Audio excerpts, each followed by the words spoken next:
So welcome to my second channel Pragyathuri Vlog. So আপোনালোক যদি মোৰ চেনেলটোলৈ প্ৰথমবাৰ আহিছে তেতিয়াহ'লে লাইক কৰিব, শ্বেয়াৰ কৰিব, ছাবস্ক্ৰাইব কৰিব আৰু কাষত থকা বেল আইকনটো দবাই দিব। মই আছোঁ মাজুলীত আউনীআটী সত্ৰত ভাওনা সমাৰোহত আছোঁ। অসম ভাওনা সমাৰোহ 2024 বৰ্ষ আৰু 18 তাৰিখে আমাৰ আইসকলে ইয়াত নাম পৰিৱেশন কৰিছিলে। সেই মুহূৰ্ত আপোনালোকক মই দেখাব নোৱাৰিলোঁ, কিন্তু আজি 20 তাৰিখ 3 দিনত আজি ভৰি দিছে।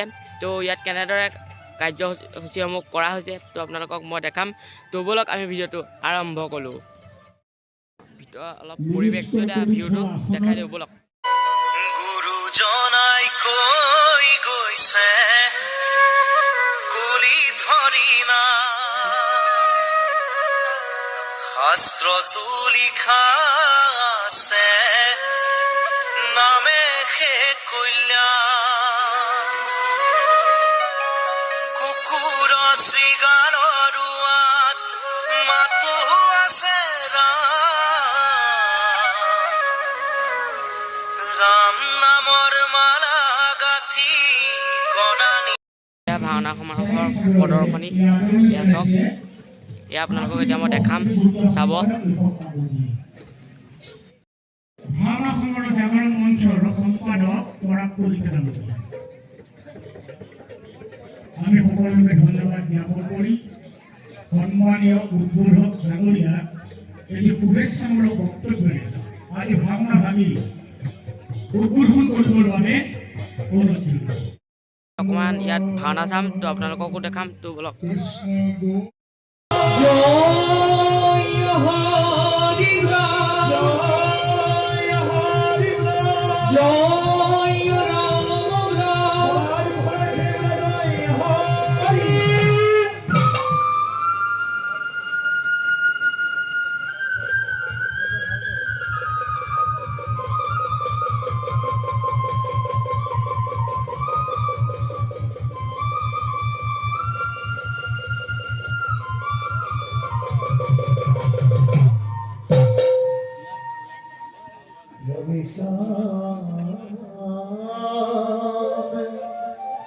करो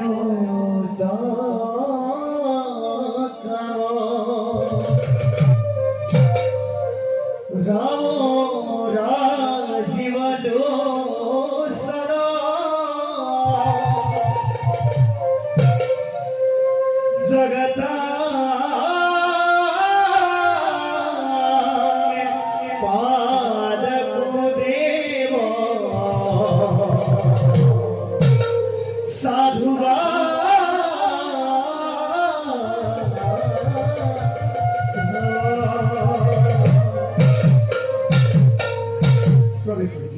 रखी ताल एक ताल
দশরথ নন্দন শ্রীরামচন্দ্র মায়াম হয়ে বিচিত্র সংসার বিষ্ণু লঙ্ঘ স্বরূপে লোভী জল ভিন্ন ভিন্ন কার্য আমি কৰিলো সাধন মই আপোনালোকক ৰামৰ প্ৰৱেশটো দেখুৱালোঁ আৰু এই ভাওনাখন আছিলে লখিমপুৰৰ ভাওনাখনৰ নাম হৈছে শ্ৰী ৰামচন্দ্ৰ বৈকুণ্ঠ গমন আৰু ৰঘুকুলৰ পতন তো আপোনালোকক মই অলপ দেখুৱালোঁ তো আজিলৈ ভিডিঅ'টো ইমানেই বাই বাই